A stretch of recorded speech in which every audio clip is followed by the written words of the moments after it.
Hello there guys, what is going on? Son of Chelsea back here again for another edition of Let's Talk Chelsea. Hope you're all doing well and keeping safe. Going to be talking today about Kai Havertz, Chelsea being set a deadline for the midfielder from Bayer Leverkusen. Also Kepa's decline. Why has he performed so poorly for Chelsea this season? Also a little bit on Luka Modric, who told the story that he could have signed for Chelsea in 2011. But before we get into any of that, I want to ask you guys, if you haven't already, hit that subscribe button and the notification bell so you never miss an upload. Also hit that like button if you're enjoying the content, because it helps out the channel as well. We're going to start off with Kai Havertz, the big news around Kai Havertz. I haven't actually spoke about Havertz on the channel for about definitely over a week now, because there just hasn't been any major updates. We know that Chelsea have agreed personal terms with Havertz. We know Havertz wants to join Chelsea. The negotiations between Leverkusen and Chelsea, it seems like Chelsea are a little bit off in terms of what Leverkusen actually want for Havertz. They want upwards of 100 million for him this summer, so I think that's always been the case. Nothing much has changed on that, but it's just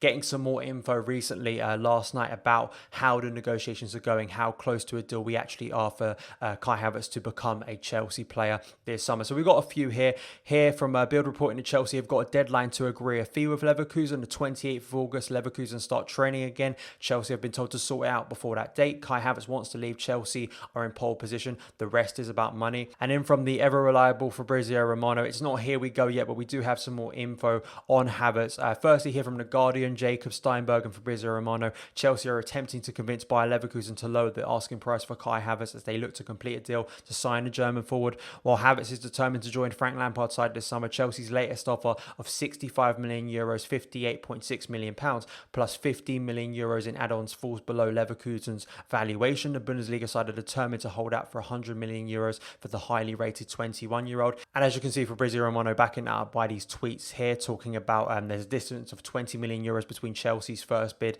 and Bayer Leverkusen price tag. Chelsea are going to use add-ons as part of the deal. Havertz has asked again to leave the club. It's up to Chelsea now. Pay what we ask or we don't sell any player. German club's way. Key days are coming. Havertz still considered a priority target for Chelsea. And lastly, Christian Falk, the Bild reporter, claiming here that negotiations between Bayer and Chelsea for Kai Havertz started in the middle of last week, and Havertz will become the most expensive German player of all time. So it seems to be heating up now. We're getting to maybe a breaking point in terms of the negotiations. I think positive and negative, whether Chelsea are willing to pay that amount. He is a priority target for Chelsea. Chelsea are determined to get this deal over the line. I think in a sense, we are still where we were a couple of weeks ago. Just it's nice to know negotiations are taking place between the clubs, and potentially because things have gotten silent recently, maybe we're closer to this deal than maybe some of those journalists expect. You know, I think that could be something that could be broken in the next couple of days. We haven't heard Matt Law talk a lot about Kai Havertz in recent days, so maybe potentially something could break soon. It appears though the deal is getting closer, and I think that, you know, most expensive German player, I think we know that.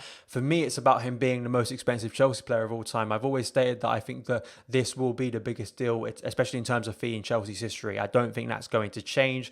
I think that because Leverkusen wants so much, I heard Rafa Honigstein talking about this a few weeks ago, you know, even though Kai Havertz of course wants the deal to happen and Chelsea are very willing to get Kai Havertz as a Chelsea player and pay a lot of money for him, Leverkusen are quite relaxed. You know, they'll keep the player if they want for another year, because they know you've got the likes of Bayern Munich and Real Madrid who could be coming in for him once again. So it's about Chelsea now getting this deal over the line. It'd be a massive statement once again by Chelsea. It really would. We've known about this deal for a long time. It isn't like the Ziyech or Werner deals where it just comes out of nowhere. It's one of those deals that has dragged on a bit. I think certain complications, the fact that it's going to cost so much, you know, he doesn't have a release clause like Timo Werner did, so it's not as simple, I think, getting this deal over the line. But I think it will be massive. It will be massive for the club. I hope if we do get the deal over the line, I hope the announcement video is worth it. You know, a 10 out of 10 announcement video is expected. I hope it's not just some simple statement by the club, because I think potentially Kai Havertz could become Chelsea's best player. He could become one of the best midfielders in the world, and I think it'll be a massive statement by Chelsea, one that we didn't expect, especially seeing a new midfielder come in. And I think it'll be massive once again, backing Frank Lampard all the way for next season. Please let me know your opinions on Kai Havertz. How close do you think this deal is? Do you think he will be a Chelsea player in the next couple of weeks? Let me know in the comments below. Next, we're going to talk about Kepa, explaining Kepa's decline this season for Chelsea and probably his inevitable departure sooner rather than later. This was a really interesting piece by Liam Toomey and Dom Fifield for The Athletic, explaining Kepa's decline,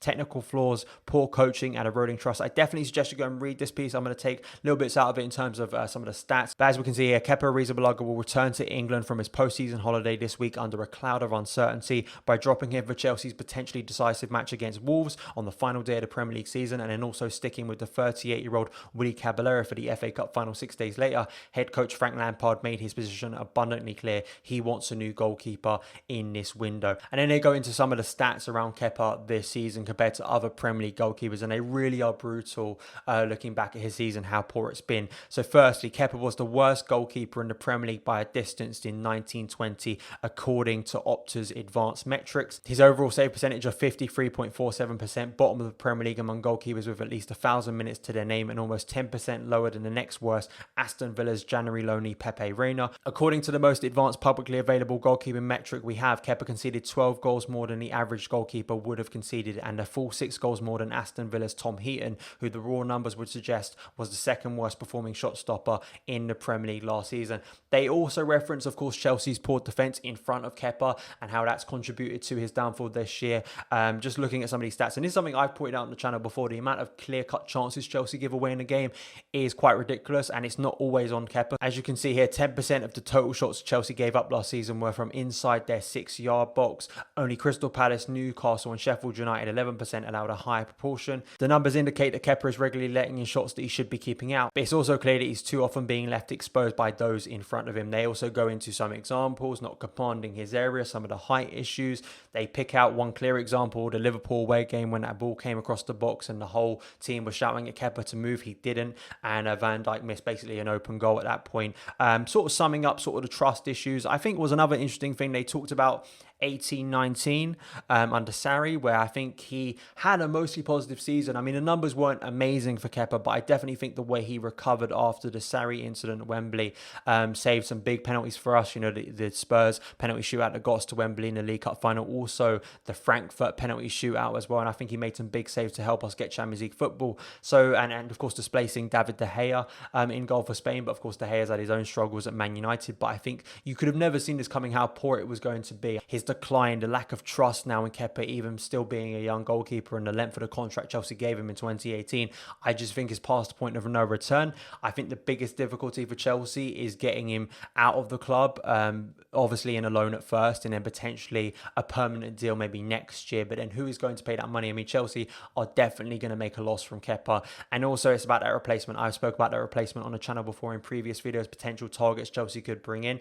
but it's just Gordon, really the stats just don't look good, and they look really poor for a Chelsea goalkeeper. Please go and read that piece because it really is interesting, giving you examples and context behind Kepa's decline this season. But give me your thoughts on Kepa. How poor do you think he's been in the previous season? Please let me know in the comments below. And lastly, there's this piece from The Guardian, written actually by Luka Modric, a piece by Luka Modric for The Guardian, which I definitely suggest you go and read, which talks about how he could have joined Chelsea in 2011. It's a really interesting piece, insightful piece, that Luka Modric revealed he wanted to join Chelsea from Spurs in 2011. He even met Roman Abramovich on his yacht. He said, I wanted to move to a more ambitious club and fight for trophies. I wanted to move to Chelsea, but the move was blocked. For me, it's a very sort of one of those cases where you sort of see how serious Chelsea's ambition, especially back then, was for players, and now, and sort of how much transfer dealings are done sort of in secret that we don't find out till about 5 or so years later. I mean, that's something that continuously happens. You find out about players we were really serious for, but were never reported in the media. I'm sure similar things will happen maybe in a year's time. Players who we were really in for now that we don't know anything about. I think that's always an interesting thing. And then you think about the sliding doors type effect, you know, the 11-12 season, of course, when we won the Champions League and the FA Cup, how he could have impacted Chelsea's midfield, the class of Luka Modric, the silky midfielder still being able to play alongside Frank Lampard, for instance, and as well Juan Mata. I mean, we signed Juan Mata at the end of that transfer window, and I wonder, not signing Luka Modric, we got Juan Mata instead, who of course turned out to be Chelsea's player of the season for 2 years in a row, a very much loved player at Stamford Bridge, even for a short period of time. And you just wonder whether, of course, if we signed Luka Modric that summer from Spurs, which of course didn't happen, would we have gone on to sign Juan Mata?